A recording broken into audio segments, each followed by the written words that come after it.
Halo, perkenalkan nama saya adalah Fritzi Maidita dengan nomor NIM 210541100046 kelas 1B dari Prodi Psikologi Universitas Trunojoyo Madura. Saya di sini akan mempresentasikan macam-macam ideologi.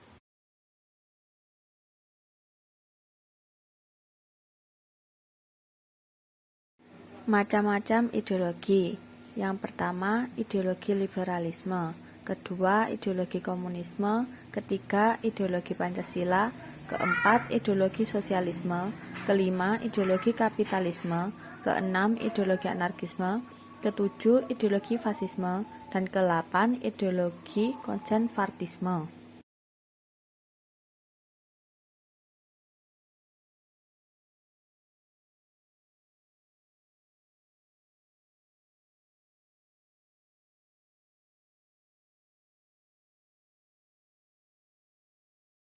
Yang pertama ada ideologi liberalisme. Liberalisme berkembang sejalan dengan kapitalisme. Perbedaannya, kapitalisme berdasarkan determinisme ekonomi, sementara liberalisme tidak semata didasarkan pada ekonomi, melainkan juga filsafat, agama, dan kemanusiaan. J. Salwain Shapiro menyatakan bahwa liberalisme adalah perilaku berpikir terhadap masalah hidup dan kehidupan yang menekankan pada nilai-nilai kemerdekaan individu, minoritas, dan bangsa.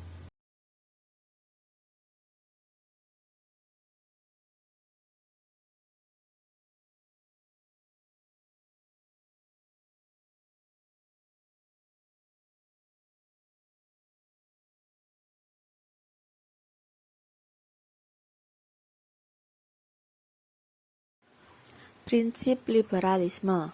Pertama, keyakinan mengenai pentingnya kemerdekaan untuk mencapai setiap tujuan yang diharapkan.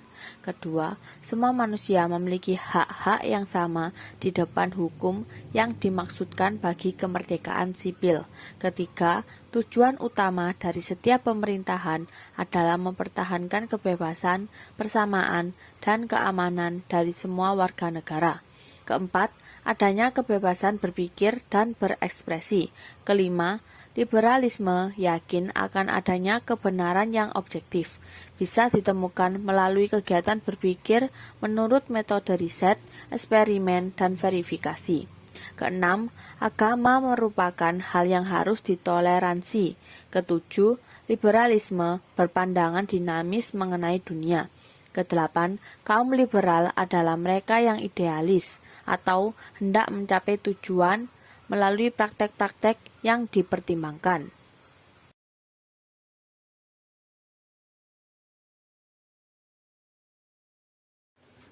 Sejarah liberalisme. Liberalisme terutama berkembang di Inggris, terutama sejak Glorious Revolution, di mana kekuasaan monarki absolut Inggris dibatasi. Tokoh liberalisme adalah John Locke dan John Stuart Mill. Locke melalui karyanya Two Treatises of Government mensyaratkan tujuan pemerintahan untuk melindungi hak milik yang diperintah. Sementara John Stuart Mill melalui karyanya On Liberty yang mengawali sistem demokrasi dengan mekanisme suara terbanyak.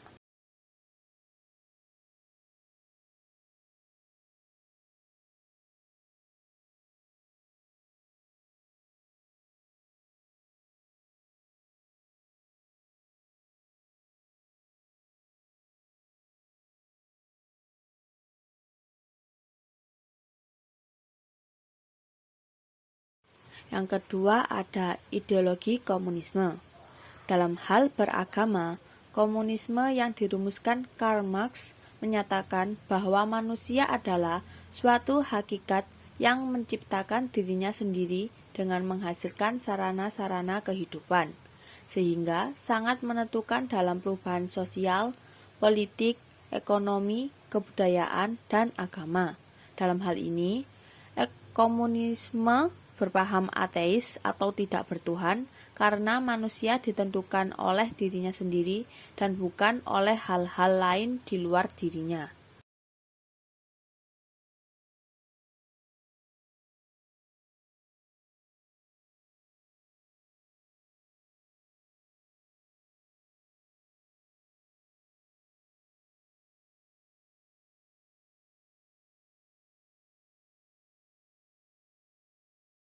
Ciri utama komunisme. Manusia pada hakikatnya adalah hanya sebagai makhluk sosial. Manusia pada hakikatnya adalah merupakan sekumpulan relasi sehingga yang mutlak adalah komunitas dan bukannya individualitas. Hak milik pribadi tidak ada, karena hal itu akan menimbulkan kapitalisme. Dengan demikian, hak milik individu harus diganti dengan hak milik kolektif. Individualisme diganti dengan sosialisme komunis. Suatu kebaikan hanya pada kepentingan demi keuntungan kelas masyarakat secara keseluruhan dan negara adalah manifestasi dari manusia sebagai makhluk sosial. Mengubah masyarakat secara revolusioner harus berakhir dengan kemenangan proletar. Pemerintah negara harus dipegang oleh orang-orang yang meletakkan kepentingan pada kelas proletar. Selain itu, negara yang menganut komunisme bersifat ateis, bahkan bersifat antiteis sehingga melarang dan menekankan kehidupan agama.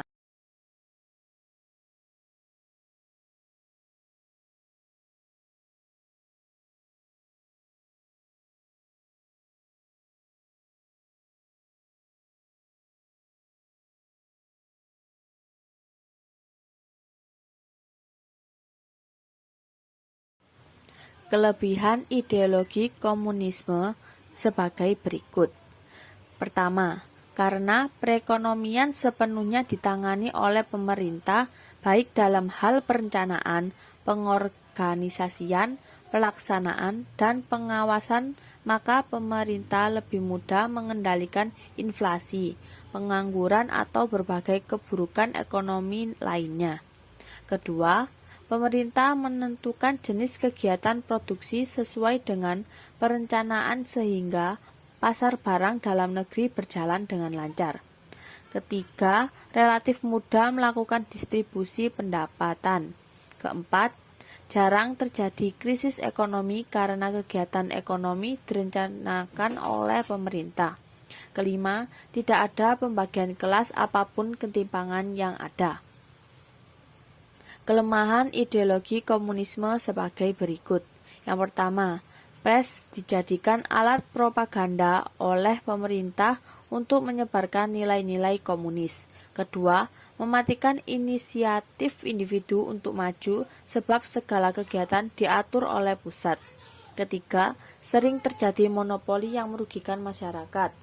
Keempat, masyarakat tidak memiliki kebebasan dalam memiliki sumber daya.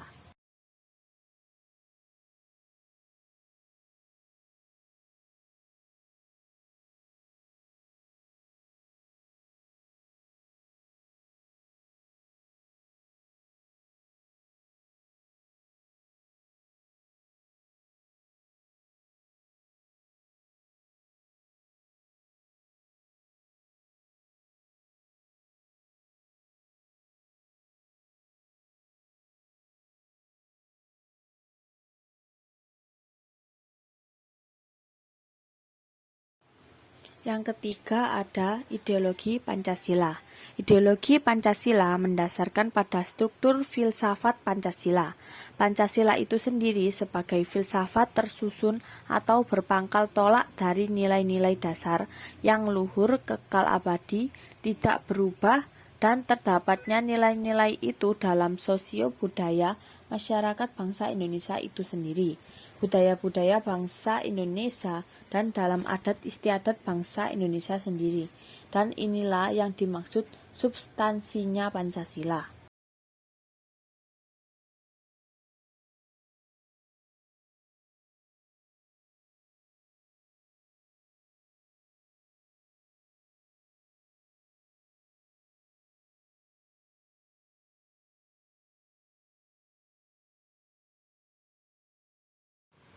Makna ideologi Pancasila.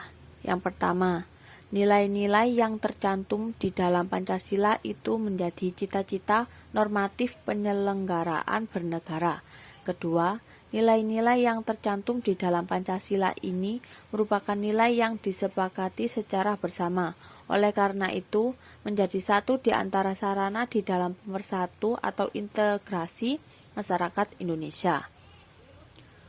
Fungsi ideologi Pancasila.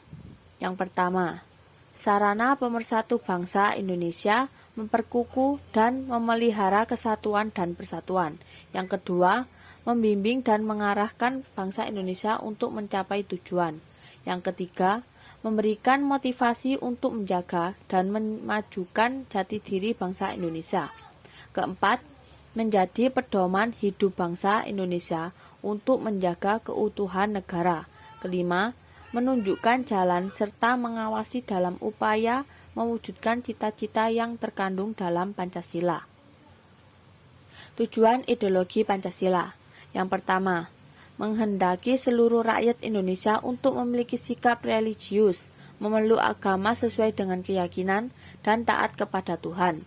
Yang kedua, menanamkan dan menjunjung tinggi rasa saling menghargai dan menghormati HAM, hak asasi manusia. Yang ketiga, menciptakan bangsa yang nasionalis, demokrasi, dan menanamkan rasa cinta tanah air kepada seluruh rakyat Indonesia tanpa terkecuali. Keempat, menciptakan bangsa yang adil, baik secara sosial maupun ekonomi.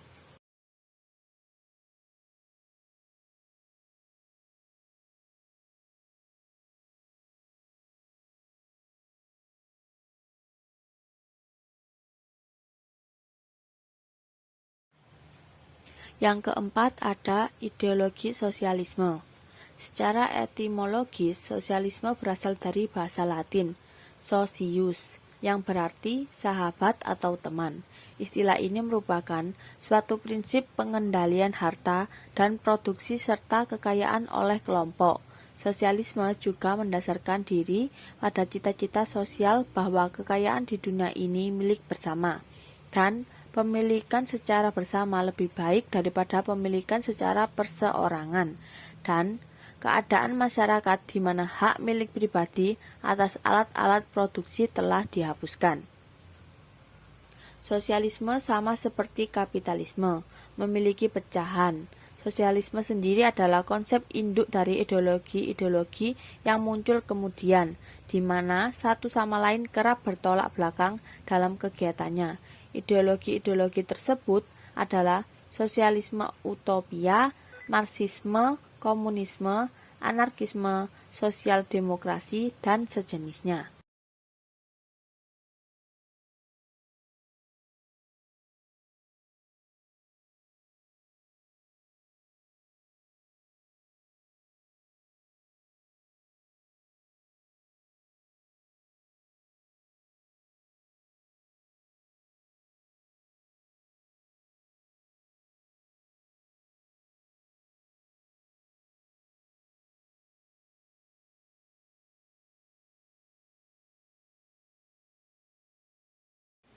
Ideologi sosialisme ditandai oleh yang pertama, komitmennya untuk menciptakan masyarakat yang egalitarian atau sama. Kedua, seperangkat kepercayaan bahwa orang bisa membangun sistem egalitarian alternatif yang didasarkan pada nilai-nilai solidaritas dan kerjasama. Yang ketiga, pandangan yang optimistik yang memandang manusia dan kemampuannya dapat bekerja sama antara satu dengan lainnya. Yang keempat, keyakinan bahwa adalah mungkin untuk membuat perubahan secara nyata di dunia ini melalui agen-agen yang terdiri atas mereka-mereka yang sadar.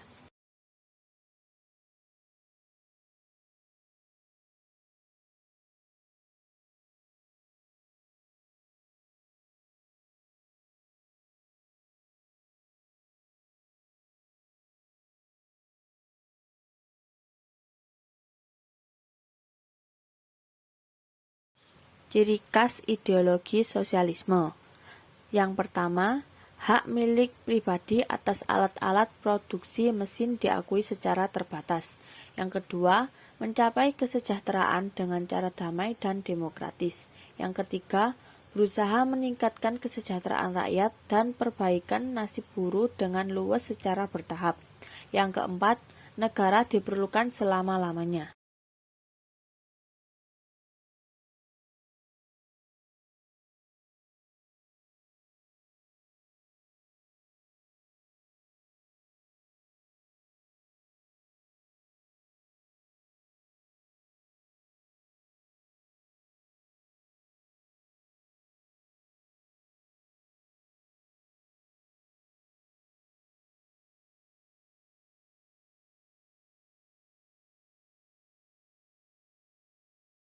Yang kelima ada ideologi kapitalisme.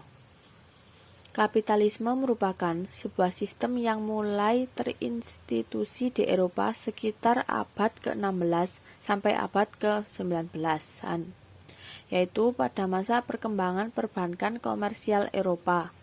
Menurut paham kapitalis, individu maupun kelompok dapat bertindak sebagai suatu badan tertentu yang dapat memiliki maupun melakukan perdagangan benda milik pribadi, terutama barang modal seperti tanah dan tenaga manusia, pada sebuah pasar bebas di mana harga ditentukan oleh permintaan dan penawaran, demi menghasilkan keuntungan di mana statusnya dilindungi oleh negara melalui hak pemilikan serta tunduk kepada hukum negara atau kepada pihak yang sudah terikat kontrak yang telah disusun secara jelas kewajibannya, baik eksplisit maupun implisit, serta tidak semata-mata tergantung pada kewajiban dan perlindungan yang diberikan oleh kepenguasaan feodal.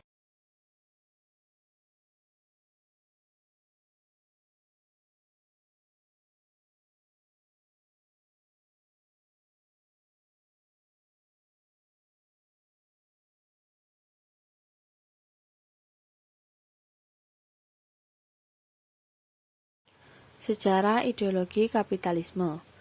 Teori yang saling bersaing yang berkembang pada abad ke-19 dalam konteks revolusi industri dan abad ke-20 dalam konteks perang dingin yang berkeinginan untuk membenarkan kepemilikan modal untuk menjelaskan pengoperasian pasar semacam itu dan untuk membimbing penggunaan atau penghapusan peraturan pemerintah mengenai hak milik dan pasaran.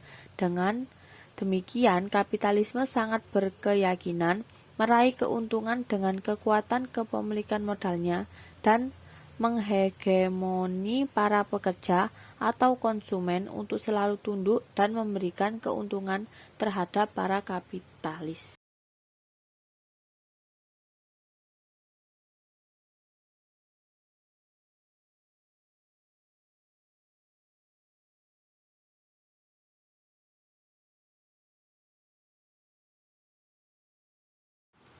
Yang keenam, ada ideologi anarkisme.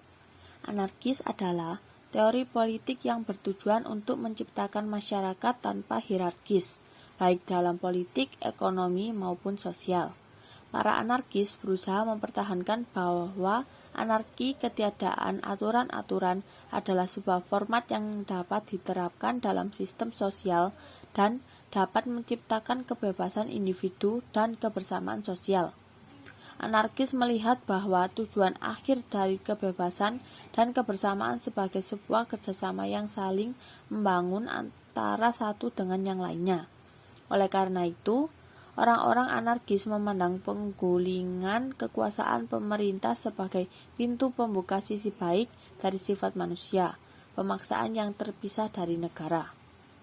Orang-orang anarkis menyadari bahwa kesetaraan yang absolut akan memerlukan penindasan perbedaan. Mereka berpendapat bahwa setiap makhluk hidup mempunyai kebutuhan utama yang sama. Orang-orang anarkis lebih menyukai bentuk demokrasi langsung. Orang-orang anarkis memperluas pemberontakan mereka terhadap dominasi dari bidang teknologi. Orang-orang anarkis yang modern tidak menolak teknologi, tapi mereka melihat teknologi sebagai suatu fenomena yang berbahaya yang harus digunakan dengan hati-hati pada tingkat pengizinan kontrol individu dan pemeliharaan nilai-nilai kemanusiaan.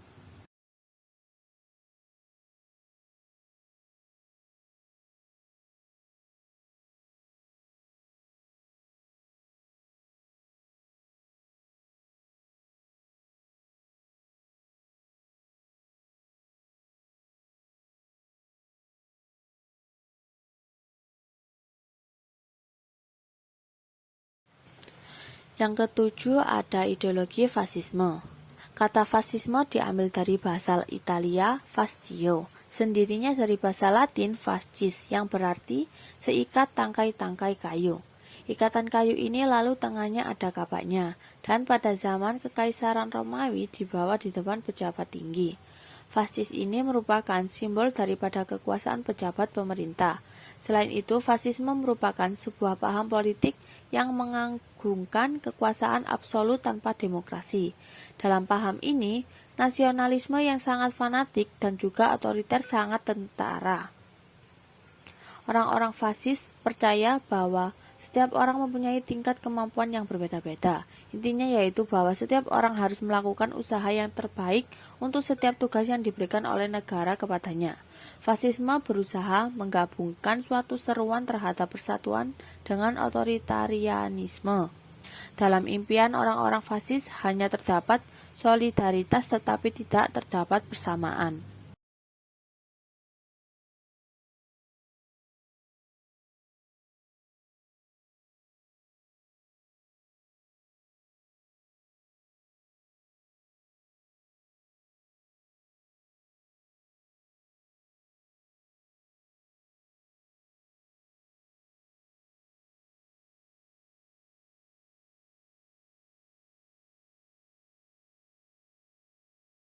Yang kedelapan atau yang terakhir ada ideologi konservatisme.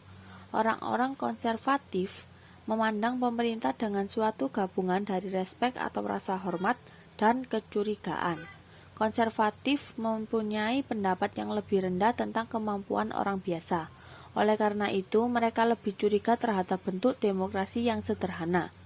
Tujuan dari institusi konservatif yaitu untuk menata dunia sehingga menjadi tempat yang layak bagi setiap orang untuk bekerja dalam batas kemampuannya. Tentara, gereja, keluarga, dan badan hukum merupakan institusi-institusi yang mencerminkan konsep tradisional tentang perbedaan dan hierarki peranan.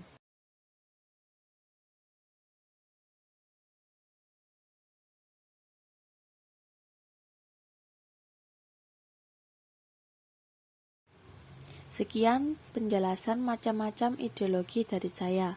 Bila ada salah kata, saya mohon maaf sebesar-besarnya.